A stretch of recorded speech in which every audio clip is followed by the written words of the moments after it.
Hello hi നമസ്കാരം. ഈ ആഴ്ച റിലീസിന് തയ്യാറെടുത്തിരിക്കുന്ന സിനിമകൾ എല്ലാത്തിൻ്റെയും ഭാഷാഭേദമന്യേ എല്ലാത്തിൻ്റെയും ട്രെയിലറുകൾ കുത്തിയിരുന്ന് കണ്ടു നോക്കിയതിന് ശേഷം ഏതൊക്കെ സിനിമകളാണ് കാണാനുള്ളൊരാഗ്രഹം എന്നിൽ ജനിപ്പിച്ചത് എന്ന് പറഞ്ഞുകൊണ്ട് ഞാനൊരു വീഡിയോ ചെയ്തിട്ടുണ്ടായിരുന്നു. അതിൽ പ്രത്യേകം മലയാള സിനിമകളെക്കുറിച്ച് ഞാൻ പറഞ്ഞൊരു കാര്യമുണ്ട്. അതായത് ചില സിനിമകളുടെയൊക്കെ ട്രെയിലർ പോലും, ഞാൻ സിനിമ ഇങ്ങനെയാണ് എന്ന് വിധി എഴുതുകയല്ല, പക്ഷേ ട്രെയിലർ ഇറക്കുന്നത് സിനിമയെക്കുറിച്ചൊരു പ്രതീക്ഷ പ്രേക്ഷകരിൽ ഉണ്ടാക്കാൻ വേണ്ടിയിട്ടാണല്ലോ.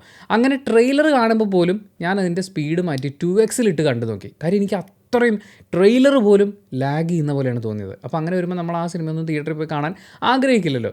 കൂട്ടത്തിൽ ഭേദം, തമ്മിൽ ഭേദം തൊമ്മൻ എന്ന് പറഞ്ഞുകൊണ്ട് ഒരു സിനിമ രാവിലെ പോയി കണ്ടു. സത്യം പറയാലോ, ആ സിനിമ കഴിഞ്ഞ് തിയേറ്ററിൽ നിന്ന് പുറത്തേക്ക് ഇറങ്ങുമ്പോൾ അതൊന്ന് തീർന്നു കിട്ടി എന്നുള്ളൊരു ആശ്വാസമുണ്ട്. അതിനുശേഷം ഞാൻ വീട്ടിൽ വന്നു പുട്ടും പയറും പപ്പടവും പിന്നെ ഒരു ഡബിൾ ബുൾസയും കൂടി ഉണ്ടാക്കിയിട്ട് എല്ലാം കൂടി കൂട്ടിക്കുഴച്ച് കഴിച്ചു. എന്നിട്ട് മിണ്ടാതെ കുറേ നേരം വന്ന് കിടന്നു. എനിക്കൊരു വീഡിയോ ചെയ്യാൻ പോയിട്ട് എന്തിപ്പോൾ ഇതിനെക്കുറിച്ച് സംസാരിക്കാൻ എന്ന് പറയുന്നൊരവസ്ഥയിലായി. പക്ഷേ നമ്മൾ ആ സിനിമയുടെ ഒരു അഭിപ്രായം എന്താണെന്നുള്ളത് ചാനലിൽ പോസ്റ്റ് ചെയ്യുന്നതായിരിക്കും. എങ്കിലും ആ ഒരു സിനിമ കണ്ടു കഴിഞ്ഞപ്പോൾ എൻ്റെ ഇന്നത്തെ ദിവസം തീർന്നു എന്നാണ് ഞാൻ വിചാരിച്ചത്. കാര്യം എനിക്ക് വേറെ ഒരു സിനിമയും, അതായത് മലയാളത്തിൽ ഇനി ഒരു സിനിമ ഇന്നത്തെ ദിവസം കാണാൻ വയ്യ എന്ന് പറയുന്നൊരു ഫീലാണ് ഉണ്ടായത്.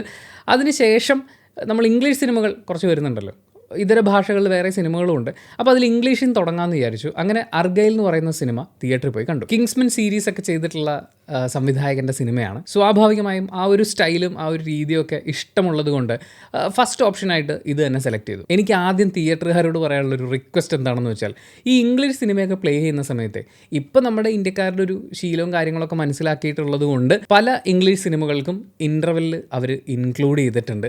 നിങ്ങളായിട്ടൊരു ഇൻ്റർവെല്ല് കണ്ടുപിടിക്കാൻ ശ്രമിക്കാതിരിക്കണം എന്നൊരു അഭിപ്രായമാണ്. കാരണം ഇന്ന് ഈ സിനിമ കാണുമ്പോഴാണെങ്കിലും ഇതിനു മുമ്പ് പല സിനിമകൾ കാണുമ്പോഴാണെങ്കിലും ഇൻ്റർവെൽ എന്ന് പറഞ്ഞിട്ട് തിയേറ്ററിൽ അങ്ങ് ലൈറ്റ് ഇടുകയാണ്. ഒരു പെർട്ടിക്കുലർ സ്പോട്ടിൽ വെച്ച് അവർ ഓഫ് ചെയ്യും, എന്നിട്ട് തിയേറ്ററിൽ ലൈറ്റ് ഇടും. നമ്മൾ പോയി പുറത്ത് കാപ്പിയൊക്കെ കുടിച്ച് ഒന്ന് ഫ്രഷ് ആയിട്ട് തിരിച്ച് വരുമ്പോഴേക്കും ഇവർ ഈ സിനിമ സ്റ്റാർട്ട് ചെയ്യും. അവിടുന്ന് സ്റ്റാർട്ട് ചെയ്തിട്ട് കുറച്ച് കഴിയുമ്പോഴേക്കും ഇൻ്റർവെൽ എന്ന് എഴുതി കാണിക്കും. ആ കുറച്ച് സമയം നമ്മളിങ്ങനെ നോക്കിയിരിക്കണം, ഓ ഇവിടെ ആയിരുന്നു ശരിക്കും ഇൻ്റർവെൽ എന്ന് പറഞ്ഞിട്ട്. ആ പരിപാടി ഒന്ന് മാറ്റിയാൽ നന്നായിരിക്കും എന്നൊരു അഭിപ്രായമുണ്ട്. ഇനി സിനിമയിലേക്ക് വരുമ്പോൾ എനിക്കിതിലെ ഏറ്റവും ഇഷ്ടപ്പെട്ട ഘടകങ്ങൾ എന്ന് പറയുന്നത് ആക്ഷൻ രംഗങ്ങളാണ്. ഫൈറ്റ് സീക്വൻസുകൾ അവർ ചെയ്തു വെച്ചിരിക്കുന്നതാണ്. അതിൽ ഇതൊരു സാധാരണ ഫൈറ്റ്, അതായത് ഒരു നായകൻ കുറേ വില്ലന്മാർ ഫൈറ്റ് എന്ന് പറയുന്ന പരിപാടിക്കപ്പുറത്തേക്ക് അതിൽ സ്ലോ മോഷൻ കാര്യങ്ങൾ ഉപയോഗിച്ചിരിക്കുന്ന രീതി, പിന്നെ ഇതിനകത്തൊരു മെൻ്റൽ ഒരു ഗെയിമുണ്ട്. അതിൻ്റെ ഭാഗമായിട്ട് എഡിറ്റിങ്ങിൽ അവർ കൊണ്ടുവന്നിട്ടുള്ള കുറേ കാര്യങ്ങളുണ്ട്. അതെല്ലാം അടിപൊളിയായിട്ടാണ് എനിക്ക് അനുഭവപ്പെട്ടത്. ആദ്യം നമ്മൾ കാണുന്നൊരു വൻ ഫൈറ്റ് എന്ന് പറയുന്നത് ഒരു ട്രെയിനിൻ്റെ അകത്താണ്. അവിടെ മുതൽ ഒരു ഐസ് സ്കേറ്റിംഗ് ഫൈറ്റ് വരെ, സത്യത്തിൽ ഐസ് അല്ല പക്ഷേ ഐസ് സ്കേറ്റിംഗ് ആണ് എന്നുള്ള രീതിയിൽ അതുവരെ അവർ ചെയ്തു വെച്ചിരിക്കുന്നത് വളരെ ബ്രില്യൻ്റ് ആയിട്ടാണ്. എനിക്ക് ഭയങ്കരമായിട്ട് ഇഷ്ടപ്പെട്ടൊരു ഫൈറ്റ് എന്ന് പറയുന്നത് ഒരു കളർഫുൾ ഫൈറ്റ് ഈ സിനിമയിൽ വരുന്നുണ്ട്. അതും അതിനകത്ത് അവർ ഇൻക്ലൂഡ് ചെയ്യാൻ ശ്രമിച്ചിട്ടുള്ള ആ ഒരു റിലേഷൻഷിപ്പ് അല്ലെങ്കിൽ ആ ഒരു ഇമോഷൻ എന്നൊക്കെ പറയുന്നത് അത് നല്ല രസമായിട്ട് എനിക്ക് തോന്നി. അത് പറയുമ്പോൾ അതിൻ്റെ കൂടെ തന്നെ ചേർത്ത് പറയേണ്ടതാണ് സിനിമയുടെ മൊത്തത്തിലുള്ളൊരു എഡിറ്റിംഗ് പാറ്റേൺ എനിക്ക് വളരെ രസമായിട്ട് തോന്നി. കാര്യം ഞാൻ നേരത്തെ പറഞ്ഞല്ലോ, ഇതിനകത്തൊരു മെൻ്റൽ ഗെയിമുണ്ട്. ഒരാളിങ്ങനെ തിരിഞ്ഞും പറഞ്ഞും വരുന്ന കുറേ പരിപാടികളൊക്കെ ഉണ്ട്. അതൊക്കെ അവർ ചെയ്തു വെച്ചിരിക്കുന്നത് വളരെ രസമായിരുന്നു. VFX സൈഡിലേക്ക് വരുമ്പോൾ നമുക്കിത് VFX ആണ് എന്ന് മനസ്സിലാവും, പക്ഷേ അതൊരു ഇമാജിനേഷൻ റിലേറ്റഡ് സാധനമാണ്. അതുകൊണ്ട് തന്നെ ആ VFX അതങ്ങനെയാണ്, ആ ഒരു വ്യക്തി കാണുന്നത് അങ്ങനെയാണ് എന്നുള്ള രീതിയിൽ നമുക്കതിനെ എൻജോയ് ചെയ്യാൻ പറ്റും. ചെയ്തിടത്തോളം അവർ നല്ല വൃത്തിക്ക് ചെയ്തിട്ടുണ്ട്. പിന്നെ പറയേണ്ടത് ട്വിസ്റ്റുകളാണ്. ഞാൻ പറഞ്ഞല്ലോ, മനസ്സാണ് ഇതിൻ്റെ അകത്തെ സംഭവം എന്ന് പറയുന്നത്.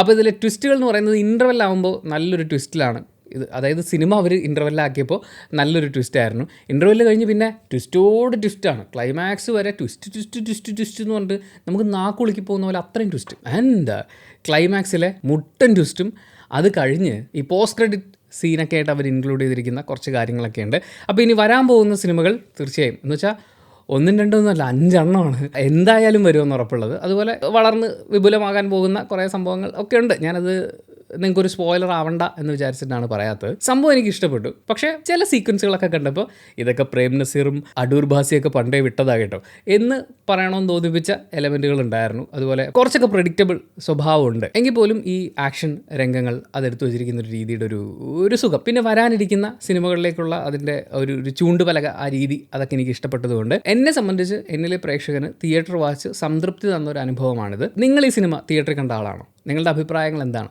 അത് വീഡിയോയുടെ താഴെ ഒരു കമൻറ്റായിട്ട് രേഖപ്പെടുത്തുക. And thank you so much for watching this video. Video ഇഷ്ടപ്പെട്ടാൽ ലൈക്ക് ചെയ്യുക, കമൻറ്റ് ചെയ്യുക, ഷെയർ ചെയ്യുക, സബ്സ്ക്രൈബ് ചെയ്യുന്ന കാര്യം പരിഗണിക്കുക.